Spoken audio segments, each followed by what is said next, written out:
بسم الله الرحمن الرحيم.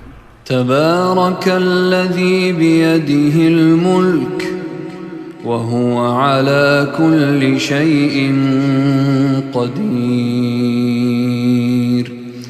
الذي خلق الموت والحياة ليبلوكم أيكم أحسن عملا وهو العزيز الغفور الذي خلق 7 سماوات طباقا ما ترى في خلق الرحمن من تفاوت فارجع البصر هل ترى من فطور ثم ارجع البصر كرتين ينقلب إليك البصر خاسئا وهو حسير ولقد زينا السماء الدنيا بمصابيح وجعلناها رجوما للشياطين وأعتدنا لهم عذاب السعير. تقریر کرنے والے ہندوستان کے معروف و مشہور ایک مترنم لب و لہجے کے مالک حضرت صاحب اٹابی امام و خطیب مسجد اہل حدیث آگرہ کو میں دعوت خطاب دے رہا ہوں اس شعر کے ساتھ کہ وہ آئیں گھر ہمارے خدا کی قدرت ہے کبھی کو دیکھتے ہیں.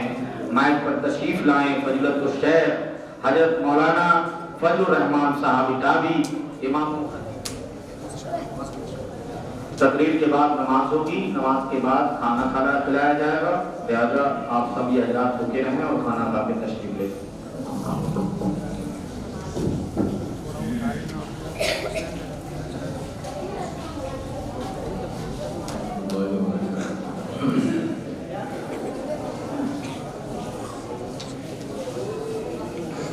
إن الحمد لله نحمده ونستعينه ونستغفره ونعوذ بالله من شرور أنفسنا ومن سيئات أعمالنا من يهده الله فلا مضل له ومن يضلل فلا هادي له وأشهد أن لا إله إلا الله وحده لا شريك له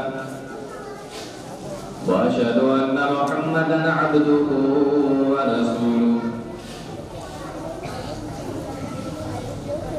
يا أيها الذين آمنوا اتقوا الله حق تقاته ولا تموتن إلا وأنتم مسلمون. يا أيها الناس اتقوا ربكم الذي خلقكم من نفس واحدة وخلق منها زوجها وبث منهما رجالا كثيرا ونساء واتقوا الله الذي تساءلون به والأرحام إن الله كان عليكم رقيبا. يا أيها الذين آمنوا اتقوا الله وقولوا قولا سديدا يصلح لكم أعمالكم ويغفر لكم ذنوبكم له فقد فاز فوزا عظيما. أما بعد فإن خير الحديث كتاب الله وخير الهدي هدي محمد صلى الله عليه وسلم وشر الأمور محدثاتها وكل محدثة بدعة وكل بدعة ضلالة وكل ضلالة في النار. أعوذ بالله السميع العليم من الشيطان الرجيم. بسم الله الرحمن الرحيم. يا أيها الذين آمنوا قوا أنفسكم وأهليكم نارا وقودها الناس والحجارة علیہا ملائکۃ غلاظ شداد لا یعصون اللہ ما امرہم وما یؤمرون۔ معزز علماء کرام، دور اور پاس سے تشریف لائے محترمیوں، پیارے بچوں اور اسلامی ماہوں میں،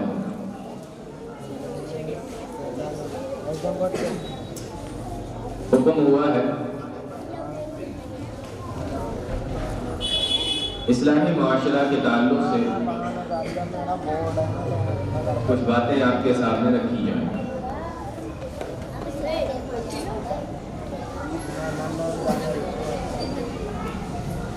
بغیر کسی تمہید کے سیدھے اپنے ٹاپک پر آتے ہیں اور اپنی بات کو قرآن کریم کی اس آیت کریمہ کے ذریعے سے شروع کرتے ہیں جس کو میں نے خطبہ مسنونہ کے بعد آپ کے سامنے پڑھا ہے۔ آیت کریمہ مشہور ہے، ایسا نہیں ہے کہ آپ نے پہلی بار سنی ہے، اور ایسا بھی نہیں ہے کہ اس کا ترجمہ جب ہم آپ کو بتائیں گے وہ آپ نے پہلی بار سنا ہوگا۔ موضوع اصلاح معاشرہ ہے، اس لیے اس تعلق سے میں نے یہ آیت آپ کے سامنے رکھی ہے۔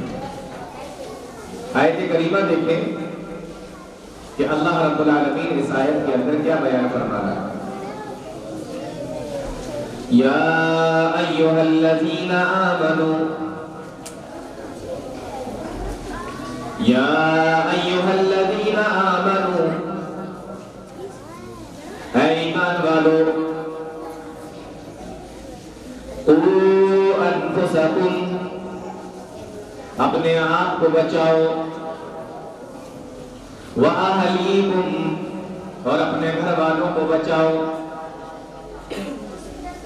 کس چیز سے؟ نارن، آگ سے بچاؤ۔ تین چیزیں بیان فرمائیں، اپنے آپ کو بچاؤ، اپنے گھر والوں کو بچاؤ، کس سے بچاؤ؟ آگ سے بچاؤ۔ تینوں چیزوں کو دیکھتے ہیں۔ سب سے پہلے فرمایا اپنے آپ کو بچاؤ، قوا انفسکم، اپنے آپ کو بچاؤ۔ جب آپ خود ہی نہیں بچیں گے تو دوسرے کو کیسے بچیں گے؟ اگر آپ کو تیرنا نہیں آتا تو آپ ڈوبنے والے کو بچا سکیں گے؟ اس لیے دوسرے کو بچانے کے لیے پہلے آپ کو تیرنا آنا ضروری ہے۔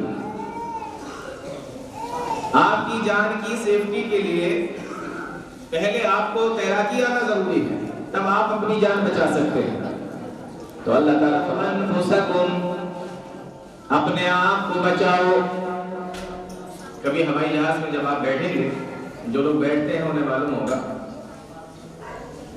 وہاں پر اعلان ہوتا ہے، باقاعدہ وہ ایئر ہوسٹس وغیرہ جو آتی ہیں تو وہ اعلان کرتی ہیں، ان کے اعلان کے اندر یہ بات شامل ہوتی ہے کہ اگر کبھی کوئی ایمرجنسی پڑ جائے تو پہلے اپنی سیفٹی، جب آپ کو یہ یقین ہو جائے کہ آپ نے اپنا بچاؤ کر لیا ہے، پھر آپ اپنے پڑوسی برابر بیٹھنے والے کی سیفٹی کا دھیان رکھیں، پہلے اپنا۔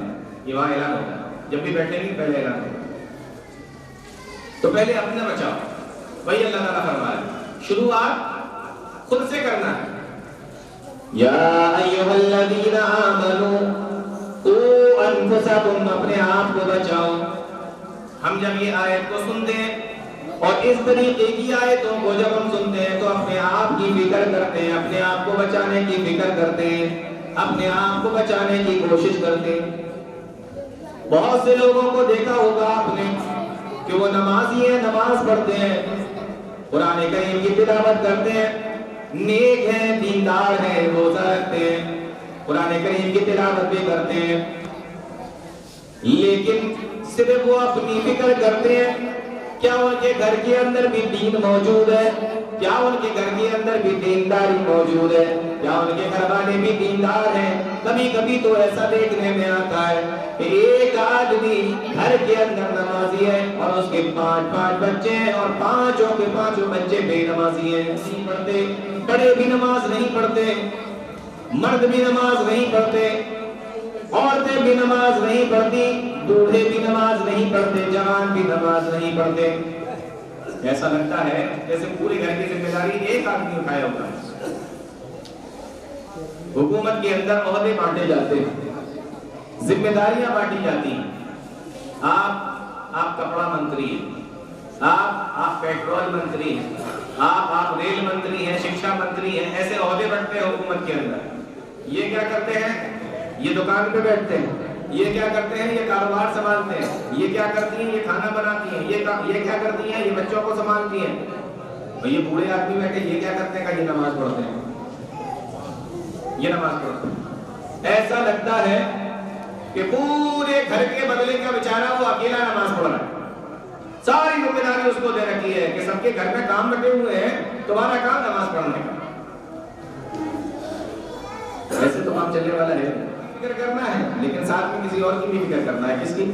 قُوا أَنفُسَكُمْ وَأَهْلِيكُمْ، اپنے گھر والوں کو بھی بچاؤ. اہل کے اندر بیوی بچے بھی شامل ہیں، اہل کے اندر خاندان کے لوگ بھی شامل ہیں، اہل کے اندر سماج کے لوگ بھی شامل ہیں، محلے کے لوگ بھی شامل ہیں.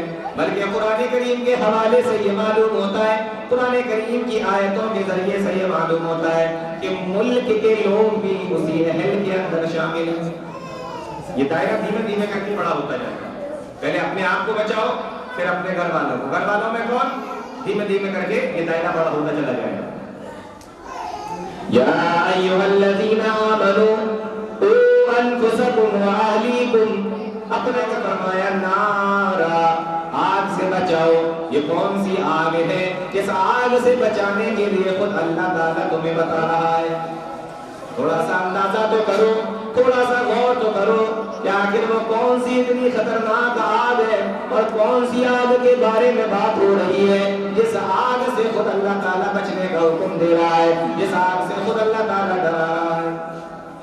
بتا دیں کہ آج آپ کو اٹیک ہو جائے گا، آپ کے دشمن تیاری کر رہے ہیں. آپ بے فکر سو سکیں گے یا ان سے بچنے کی اور ان سے دفاع کرنے کا کوئی طریقہ نہیں اپنائیں گے؟ بالکل اپنائیں گے. لیکن ایسا ہو سکتا ہے کہ وہ جھوٹ بول رہا ہو، آپ سے اس نے مذاق کیا ہو. بالکل ہو سکتا ہے. کیا اللہ تعالیٰ جھوٹ بول رہا ہے؟ کیا اللہ تعالیٰ مذاق کر رہا ہے؟ ایسا ہو سکتا ہے؟ ہرگز نہیں ہو سکتا. تو جو آدمی جھوٹ بول سکتا ہے، وہ کائنات کا رب، وہ کائنات کا مالک، وہ اللہ، وہ بتا رہا ہے کہ وہ بہت خطرناک چیز ہے. ہمیں اس کی بات کیوں پر اتنا یقین ہے؟ ہم کیا کرتے ہیں؟ کبھی اپنے بچوں کو دیکھا، چھوٹا سا بچہ ہے، ماچس کی ڈبی کہیں اس کو مل گئی، بھاگتے ہوئے گئے، دوڑتے ہوئے گئے، ماچس کی ڈبی اس نے چھین لی. کیوں؟ اس لیے کہ یہ تیلیاں نکال کے جلا رہا ہے، کہیں ایسا نہ ہو کہ اس کا ہاتھ جل جائے. بچے کو دیکھا موم بتی جل رہی ہے اور موم بتی کے پاس دوڑتا ہوا بچہ پہنچ گیا.